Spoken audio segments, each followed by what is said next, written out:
আজ থেকে প্রায় ২১,৬৪,০০০ বছর আগের কথা, ত্রেতা যুগ। এই যুগে স্বয়ং ভগবান শ্রী বিষ্ণু অবতীর্ণ হন শ্রীরাম। এই গল্পে আমরা শিখব ধর্ম, কর্তব্যবোধ, আদর্শ নেতৃত্ব, আনুগত্য এবং ত্যাগের শিক্ষা। রামের মতো ত্যাগ, লক্ষ্মণের মতো আনুগত্য ও মাতা সীতার নিঃস্বার্থ ভালোবাসা, যা যুগ যুগ ধরে মানুষ মনে গেঁথে রেখেছে। অযোধ্যা নগরী এক শান্ত, সমৃদ্ধ এবং সুখের রাজ্য। এখানে রাজত্ব করতেন মহারাজ দশরথ। তার 4 পুত্র রাম, লক্ষ্মণ, ভরত এবং শত্রুঘ্ন। তাদের মধ্যে শ্রেষ্ঠ ছিলেন রাম, সত্যবাদী, দয়ালু এবং আদর্শ পুত্র। একদিন রাজা দশরথ সিদ্ধান্ত নিলেন রামকেই রাজা বানাবেন। রাম, তুমি আমার গর্ব। আমি তোমাকে তোমার যোগ্য স্থান অর্থাৎ রাজা বানাতে চাই। পিতা ধর্ম, পিতা স্বর্গ, পিতাই পরমাত্মা। পিতা, আপনার আশীর্বাদেই আমার শক্তি। আপনি যাহা বলিবেন তাহা আমি করিব। অযোধ্যা জুড়ে শুরু হলো উৎসব। শোনো শোনো শোনো, আমাদের সবার প্রিয় রাম রাজা হতে চলেছে। তোমরা সবাই শোনো, আমাদের সবার প্রিয় রাম রাজা হতে চলেছে। কৈলাসেও শুরু হলো আনন্দ তাণ্ডব। মহাদেব, দেখুন, আমার ভ্রাতা অযোধ্যার রাজা হতে চলেছে। আজ আমি পার্বতী খুব খুশি হয়েছি। গৌরী, আমার তো নাচতে ইচ্ছে করছে। হর হর মহাদেব।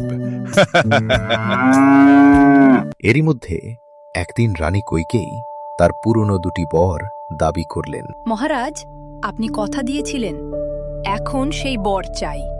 অবশ্যই, বলো কি চাও তুমি? আগে কথা দাও, যেটা চাই সেটা দিতে হবে। তুমি আমার কাছের মানুষ। ঠিক আছে, আমি কথা দিলাম। তোমার 2টো ইচ্ছে আমি পূরণ করব। প্রথমত, আমার পুত্র ভরত হবে রাজা। দ্বিতীয়ত, রামকে 14 বছরের জন্য বনবাসে যেতে হবে। এটা আমি কিভাবে মেনে নেব? প্রতিশ্রুতি পালন করার জন্য রাজা দশরথ মেনে নিতে বাধ্য হলেন। রাম, যাও, আমি তোমাকে আদেশ দিলাম 14 বছরের জন্য তুমি বনবাসে জীবন কাটাবে। পিতা, চিন্তা করবেন না, আমি আনন্দের সাথে বনবাসে যাব। রাম একা যেতে চাইলেও সীতা ও লক্ষ্মণ তাকে ছেড়ে থাকতে পারলেন না। স্বামী, আপনি যেখানে থাকবেন আমিও সেখানেই থাকবো। দাদা, আমি আপনাকে একা যেতে দেব না। রাম, লক্ষ্মণ, সীতা চলল বনবাসের উদ্দেশ্যে। আর প্রজারা দুঃখে ভেঙে পড়লেন, কারণ তারা রামকে খুব ভালোবাসতেন। তারা 3 জন বনে কুটির বানিয়ে শান্তিতে বসবাস করতে লাগলেন। প্রকৃতির মাঝে তারা সুখে দিন কাটাতে লাগলেন। দেখো দেখো, কত সুন্দর এই প্রকৃতির রূপ, খুব ভালো লাগছে আমার। বনবাসে তাদের দিনগুলো খুব সুন্দরভাবে কাটছিল। ধীরে ধীরে বনের সমস্ত পশু পাখি তাদের বন্ধু হয়ে গেল। মা সীতা, তোমরা চিন্তা করো না, আমরা সবাই তোমাদের সাথে আছি।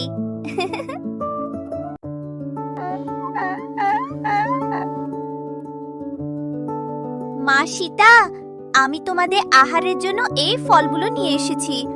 যদি তুমি গ্রহণ করো তাহলে আমি খুব খুশি হব।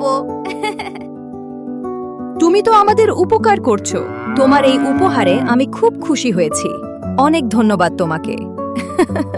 একদিন রাবণের বোন শূর্পণখা রামের কাছে এসে তাকে বিয়ের প্রস্তাব দিল। রাম, তুমি আমাকে বিয়ে করো। আমি বিবাহিত, তুমি লক্ষ্মণের কাছে যাও। লক্ষ্মণ, আমি তোমাকে ভালোবাসি, বিয়ে করতে চাই তোমাকে। আমি দাস, আমি কিভাবে বিয়ে করব? শূর্পণখা খুব ক্রুদ্ধ হয়েছিল। সে মনে করল যে তার পথের কাঁটা মাতা সীতা। তাই সে দেবী সীতাকে আক্রমণ করতে গেল। দাঁড়াও শূর্পণখা, তোমার এত বড় সাহস, তুমি নিজের ক্রোধ মাতা সীতার ওপর কেন দেখাচ্ছ? আমি তোমার নাক কাটলাম। আসলে শূর্পণখার আসল নাম ছিল মীনাক্ষী। এই ঘটনার পর সে শূর্পণখা নামে অভিহিত হয়েছিল। অপমানিত হয়ে শূর্পণখা রাবণের কাছে গিয়ে সব বলল। রাবণ প্রতিশোধ নিতে সীতাকে হরণ করার পরিকল্পনা করল। আমার বোনের অপমান! আমি লঙ্কাধীশ রাবণ, আমিও সীতাকে হরণ করব। একদিন রাবণের আদেশে মায়াবী রাক্ষস মারিচ ছদ্মবেশে হরিণ সেজে সীতাকে আকৃষ্ট করতে এলেন। আহা, কি সুন্দর হরিণ! রাম, এটা এনে দাও। ঠিক আছে, আমি ধরতে যাচ্ছি। দাদা তুমি যাও, মাতা সীতাকে আমি পাহারা দিচ্ছি। রাম সেই হরিণকে ধরতে গেল, তখন একটা বিকট শব্দ হলো রামের মুখে। লক্ষ্মণ, দাদার কণ্ঠস্বর, তুমি যাও। এটা মায়া হতে পারে। তুমি কি দাদাকে বিপদে ফেলে রাখবে? তারপর ভাতা লক্ষণ একটা রেখা এঁকে দিয়ে দিল, যার নাম লক্ষণ রেখা, আর বলল, আমি না আসা পর্যন্ত তুমি এই রেখার বাইরে যাবে না। ভ্রাতা লক্ষণের কথা অনুসারে মা সীতা ওই গণ্ডির ভেতরে বসে থাকল। তখন রাবণ এলো সাধুর বেশে সীতাকে হরণ করতে। মা, কতদিন হলো কিছু খাইনি, কিছু ভিক্ষে দাও মা। মা সীতা ছিলেন খুব সহজ সরল ও দয়ালু। তিনি কোন কিছু না ভেবে সাধু বেশে থাকা রাবণকে ভিক্ষে দিতে গেল। আমি লঙ্কার রাজা রাবণ, আমি তোকে হরণ করতে এসেছি। হে রাম, আমাকে বাঁচাও, রাবণ তাকে টেনে হিঁচড়ে নিয়ে চলল লঙ্কায়। আমাকে বাঁচাও। রাম ফিরে এসে সীতাকে না পেয়ে শোকে ভেঙে পড়লেন। সীতা, তুমি কোথায়? দাদা চলো, সীতা মাকে খুঁজে বের করি। রাম ও লক্ষণের সাথে হনুমানের সাক্ষাৎ হয়, যিনি তাদের সাহায্য করার প্রতিশ্রুতি দেন। প্রভু, আমি আপনার সেবক। দেবী সীতাকে আমি মায়ের চোখে দেখি। মাতা সীতাকে সাহায্য করা আমার সৌভাগ্য। তোমার সাহায্যই আমাদের আশার আলো। হনুমান লঙ্কায় গিয়ে সীতাকে খুঁজে পেলেন। ভয় পাবেন না মা সীতা, আমি রামের দূত। আমি তোমাকে সাহায্য করতে এসেছি। রাম কি ভালো আছেন? হনুমান লঙ্কা জ্বালিয়ে দিলেন এবং ফিরে এসে খবর দিলেন।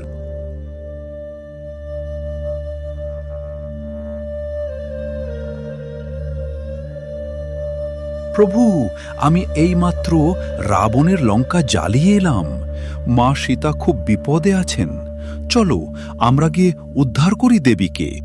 তারপর রাম ও রাবণের মধ্যে ভয়ঙ্কর যুদ্ধ শুরু হল। এক সাধারণ নাদান বালক আমার সাথে যুদ্ধ করবে? রাম, পরাজয় স্বীকার করো ও আমার কাছে আত্মসমর্পণ করো, তাহলে আমি তোমার প্রাণ ফেরত দিতে পারি। তোর মতো পাপীকে বিনাশ করার জন্য আমি পৃথিবীতে এসেছি। আজকে তোকে শেষ করে আমি ধর্মের নির্মাণ করতে চলেছি। অবশেষে রাম ব্রহ্মাস্ত্র দিয়ে রাবণকে পরাজিত করলেন। রাবণ, তুমি ছিলে জয়, যে আমার অর্থাৎ বিষ্ণুর বৈকুণ্ঠ ধামের দ্বাররক্ষক। ঋষি সনকাদির অভিশাপে তুমি দানব হলে, আবার তুমিই হলে হিরণ্যকশিপু। আজ তোমাকে আমি মুক্তি দিলাম। ফিরে যাও তোমার ভাই কুম্ভকর্ণ, অর্থাৎ বিজয় তোমার জন্য অপেক্ষা করছে।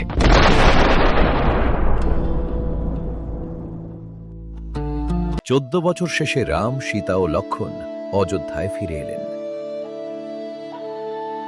রাম অযোধ্যার রাজা হলেন। শুরু হল রাম রাজ্য, শান্তি, ন্যায় এবং সুখের যুগ। আমি সর্বদা প্রজাদের সেবা করব। জয় শ্রীরাম। এই কাহিনী আমাদের শেখায়, সত্য ও ন্যায়ের জয় সব সময় হয়, আর অন্যায়ের পরাজয় নিশ্চিত। রাম, লক্ষণ, সীতা ও হনুমানের কাহিনী যুগ যুগ আমাদের এই সংসারে শিক্ষা দিয়ে যাবে। বন্ধুরা, ভিডিওটা ভালো লাগলে লাইক করো, কমেন্ট করো, নতুন হলে সাবস্ক্রাইব করো। আবার আসবো একটা নতুন গল্প নিয়ে।